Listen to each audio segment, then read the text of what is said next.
Good morning बच्चों। आज हम ट्रांसलेशन में न्यू वर्ब्स लर्न करेंगे। ठीक है, इससे प्रीवियस क्लास में हमने 1 to 15 वर्ब्स लर्न की थी। आज हम 16 to 20 वर्ब्स लर्न करेंगे। ठीक है, आपको साथ के साथ मेरे साथ लर्न करना है और अच्छे से सारी वर्ब्स का मतलब समझना है। ठीक है, फर्स्ट आपकी जो वर्ब है वो है नेग्लेक्ट। क्या है वर्ब? नेग्लेक्ट। स्पेलिंग क्या है? मेरे साथ बोलिए, NEGLECT। आपको मेरे साथ सारी स्पेलिंग्स बोलनी है। ठीक है, तो क्या है नेग्लेक्ट? NEGLECT। नेग्लेक्ट मतलब होता है अनदेखा करना। अब अनदेखा करना मतलब क्या होता है कि ध्यान न देना। अनदेखा करना मतलब ध्यान न देना। जैसे मम्मी आपसे बोल रही हैं कि पढ़ लो पढ़ लो पढ़ लो, लेकिन आप उनकी बात पर ध्यान ही नहीं दे रहे, उनकी बात को क्या कर रहे हैं? अनदेखा कर रहे हैं। मतलब एक कान से सुनना और दूसरी कान से निकाल देना। अनदेखा करना, बिल्कुल ध्यान ही न देना, ख्याल न रखना। ठीक है, तो नेग्लेक्ट मीन्स अनदेखा करना। नेक्स्ट क्या है वर्ब आपकी? जॉग। क्या है? जॉग। JOG। स्पेलिंग बोलिए, JOG। जॉग मीन्स होता है कसरत के लिए दौड़ना। जैसे आपने वर्ड सुना होगा ना, जॉगिंग। हम जॉगिंग पर जा रहे हैं, तो जॉगिंग वर्ड भी कहाँ से आया है? जॉग से। तो जॉग मीन्स कसरत के लिए दौड़ना, धीरे धीरे दौड़ना। व्यायाम करते हैं ना हम धीरे धीरे, तो धीरे धीरे दौड़ना या कसरत के लिए दौड़ना। JOG jog. जॉग मीन्स कसरत के लिए दौड़ना। नेक्स्ट क्या है आपकी? रीगेन। क्या है? रीगेन। रीगेन मतलब होता है फिर से हासिल करना। इसमें देखो, आप देख रहे हैं ना, री मतलब फिर से और गेन मतलब हासिल करना, प्राप्त करना, फिर से प्राप्त करना। जैसे कोई चीज़ आपकी अगर खो जाए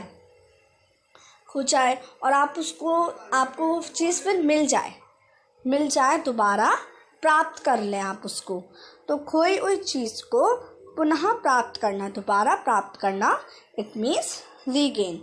क्या है उसका मतलब? Regain. REGAIN। REGAIN। Regain means फिर से हासिल करना। नेक्स्ट देखिए, सलूट। सलूट मीन्स होता है अभिवादन करना। जैसे आपने देखा है, जो सोल्जर्स होते हैं वो क्या करते हैं? सलूट करते हैं ना, अपने हाथ को माथे पर रखकर सलूट करते हैं, सलामी देते हैं, सलामी करते हैं। तो सल्यूट मीन्स होता है अभिवादन करना। सल्यूट मीन्स क्या होता है? अभिवादन करना। SALUTE। ओके। Next, remind. क्या है 20 वाली वर्ब? रिमाइंड। रिमाइंड मतलब होता है याद दिलाना। रिमाइंड मीन्स क्या होता है?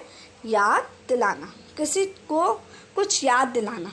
जैसे जो मदर हैं वो बच्चों को बार बार हाथ धोने के लिए क्या कर रही हैं? रिमाइंड कर रही हैं, मतलब याद दिला रही हैं।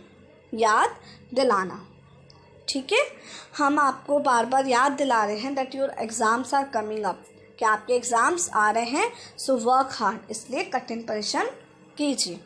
तो याद दिलाना, रिमाइंड कराना, मतलब किसी चीज़ को याद दिलाना। ठीक है, एक बार सारी वर्ब्स दोबारा याद करते हैं। नेग्लेक्ट अनदेखा करना, जॉब कसरत के लिए दौड़ना, रीगेन फिर से हासिल करना, सलूट अभिवादन करना और रिमाइंड याद दिलाना। ओके, तो चलिए अब सभी बच्चे अपनी आइज़ क्लोज कीजिए और मैं आपको इंग्लिश बोलूँगी, फिर आपको उन सारी वर्ब्स की हिंदी बनानी है, बोलनी है। ठीक है, तो सभी बच्चों ने अपनी आइज़ क्लोज कर ली ना? चलिए, नेग्लेक्ट मीन्स अनदेखा करना, वेरी गुड। जॉग कसरत के लिए दौड़ना, वेरी गुड। नेक्स्ट, रीगेन, फिर से हासिल करना, वेरी गुड। सल्यूट, अभिवादन करना। नेक्स्ट, रिमाइंड, याद दिलाना, वेरी गुड। चलिए, तो आपको 16 to 20 वर्ब्स लर्न हो गई ना। अब हम आगे की वर्ब्स लर्न करते हैं। तो 21 पे कौन सी वर्ब है? क्या है? डेडिकेट, DEDICATE,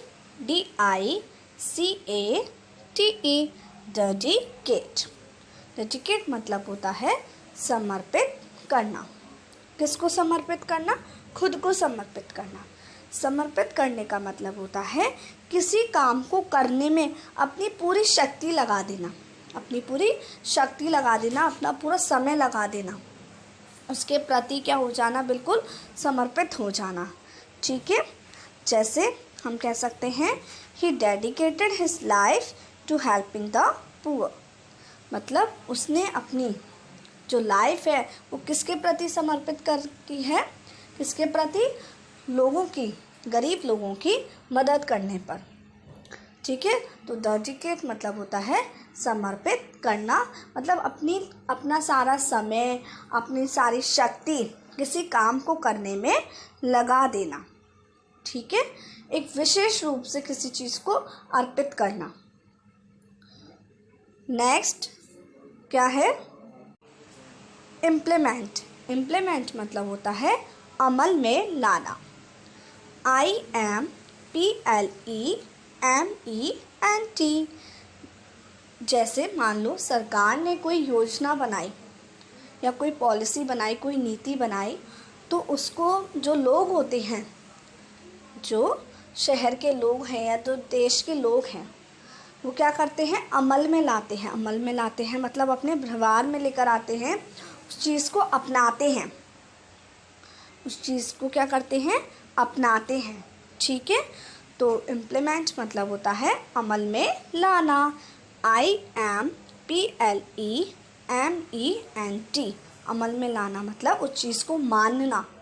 जैसे गवर्नमेंट ने कोई भी पॉलिसी बनाई तो जो लोग होते हैं उनको क्या करना पड़ता है? उस चीज़ को, उस पॉलिसी को अमल में लाना पड़ता है, मतलब उसको फॉलो करना पड़ता है ना फॉलो। तो इम्प्लीमेंट मतलब होता है अमल में लाना। नेक्स्ट वर्ब है आपकी प्लीड। क्या है? प्लीड। प्लीड मतलब होता है निवेदन करना। प्लीड मतलब क्या होता है? निवेदन करना, किसी से प्रार्थना करना। बहुत गंभीर रूप से अगर हम किसी से प्रार्थना करते हैं, बहुत, वैसे तो हम प्रार्थना करने के लिए प्लीज़ वगैरह वर्ड यूज़ कर लेते हैं, तो प्लीड मतलब होता है किसी भी चीज़ के लिए, किसी से एक स्ट्रॉन्ग वे में पूछना। ठीक है, तो प्लीड मतलब होता है निवेदन करना, प्रार्थना करना। जैसे ही प्लीडेड फॉर मर्सी, मतलब उसने दया के लिए निवेदन किया। जैसे राजा है और अगर मान लो उसके किसी भी राजा के जो प्रजा है, अगर उसमें किसी ने भी कोई गलती कर दी तो वो राजा से क्या मांगेगा? प्रार्थना करेगा ना, निवेदन करेगा, प्लीड करेगा। क्या करेगा? Plead, PLEAT। तो प्लीड मीन्स होता है निवेदन करना। Next, eradicate, ERADICATE। एरेडिकेट मतलब होता है मिटा देना। मिटा देना मतलब बिल्कुल जड़ से उखाड़ देना, उसके नामो निशान बिल्कुल हटा देना, बिल्कुल मिटा देना। एरेडिकेट मतलब होता है मिटा देना। ठीक है, जैसे हम कह सकते हैं कि जो साइंटिस्ट हैं उन्होंने बहुत सारी ऐसे डिसीज़ेस हैं जिसको बिल्कुल एरेडिकेट कर दिया है, मतलब मिटा दिया है, जड़ से उखाड़ दिया है, बिल्कुल हटा दिया है। ठीक है, तो एरेडिकेट मतलब मिटा देना। ERADICATE। एरेडिकेट मतलब होता है मिटा देना। ओके, नेक्स्ट वर्ब है आपकी अंडरटेक। अंडरटेक मतलब होता है किसी काम की जिम्मेदारी लेकर उसे शुरू करना। अंडरटेक मतलब होता है किसी काम की जिम्मेदारी लेकर उसे शुरू करना। इसका मतलब है कि किसी भी काम को क्या कर लेना, किसी भी काम को एग्री कर लेना और फिर उसको स्टार्ट करना, कि प्रॉमिस करना कि हम इस काम की ज़िम्मेदारी लेते हैं और फिर उस ज़िम्मेदारी लेने के बाद उस काम को शुरू करना। तो अंडरटेक मतलब होता है किसी काम की ज़िम्मेदारी लेकर उसे शुरू करना। ओके, तो एक बार दोबारा पढ़ते हैं। डेडिकेट समर्पित करना, इम्प्लीमेंट अमल में लाना, प्लीड निवेदन करना, एरेडिकेट मिटा देना, अंडरटेक किसी काम की जिम्मेदारी लेकर उसे शुरू करना। ओके, तो चलिए अब सभी बच्चे अपनी आइज़ क्लोज कर लीजिए। आइज़ क्लोज कर लिए, तो सभी ने अपनी आइज़ क्लोज कर ली ना। चलिए अब मैं पूछती हूँ आपसे, डेडिकेट समर्पित करना, इम्प्लीमेंट अमल में लाना, वेरी गुड, प्लीड निवेदन करना या प्रार्थना करना, एरेडिकेट मिटा देना, वेरी गुड, नेक्स्ट अंडरटेक किसी काम की जिम्मेदारी लेकर उसे शुरू करना। तो चलिए अब आपको 21 to 25 भी वर्ब्स लर्न हो गई। मीन्स आपको अब कितनी वर्ब्स लर्न हो गई, 16 से लेकर 25 तक। अब हम आगे की वर्ब्स लर्न करते हैं। क्या है नेक्स्ट वर्ब, 26 वर्ब है, क्या है, कम्पीट, COMPETE। कम्पीट मतलब होता है प्रतियोगिता करना। प्रतियोगिता का मतलब होता है, प्रतियोगिता करने का मतलब है कि दूसरे से जीतने या उससे आगे निकलने की कोशिश करना। जैसे और कम्पीट से ही वर्ब बना है कॉम्पिटिशन, तो है ना। आप लोगों के बीच में प्रतियोगिता होती है कि कौन आगे निकलेगा, कौन अच्छा करेगा। पढ़ाई में भी कम्पीट आप लोग करते रहते हैं, एक दूसरे को कम्पीट करते हैं ना। तो प्रतियोगिता करना, दूसरे से जीतने या उससे आगे निकलने की कोशिश करना। क्या है स्पेलिंग, COMPETE। कम्पीट मतलब होता है प्रतियोगिता करना, ठीक है, जिसमें हम किसी के साथ करते हैं कम्पीट, किसी के साथ। अकेले तो कम्पीट करेंगे नहीं, किसी के साथ हम करते हैं कम्पीट, ठीक है, मतलब उससे आगे निकलने की कोशिश करते हैं। नेक्स्ट है आपकी एम, 27 नंबर वाली कौन सी है, एम। एम मतलब होता है उद्देश्य रखना। तो एम को अगर हम नाउन के रूप में देखें तो एम मीन्स होता है उद्देश्य। आपने बहुत बार इस वर्ड को सुना होगा, एम। मोस्टली आपसे लोग पूछते हैं कि आपकी लाइफ का एम क्या है। एम मतलब आपकी लाइफ का उद्देश्य क्या है, ठीक है। या एम मतलब होता है, अगर हम इसको वर्ब में देखेंगे तो एम मीन्स होता है उद्देश्य रखना। उद्देश्य रखने का मतलब है कोई काम करने का इरादा रखना, ठीक है। या हम ऐसे भी कह सकते हैं किसी पर निशाना साधना। जैसे हम बोलते हैं ना, जैसे गन से हमने किसी चीज़ पर निशाना साधा, तो एम मीन्स होता है उद्देश्य रखना, कोई काम करने का इरादा रखना, ठीक है। नेक्स्ट है पार्टिसिपेट। नेक्स्ट क्या है आपकी, पार्टिसिपेट, PARTICIPATE। पार्टिसिपेट मतलब होता है भाग लेना। पार्टिसिपेट मीन्स क्या होता है, भाग लेना। जैसे आपने कोई भी कंपटीशन में भाग लिया, कोई भी रेस में भाग लिया, ठीक है, या आपने डांस में पार्टिसिपेट किया, भाग लेना, हिस्सा लेना उसमें, ठीक है। तो भाग लेना मतलब हिस्सा लेना या उससे जुड़े रहना।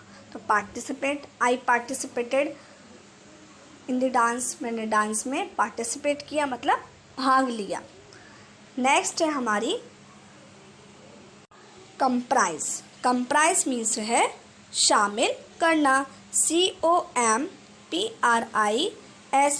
कंप्राइज मीन्स होता है शामिल करना या किसी चीज़ का हिस्सा होना।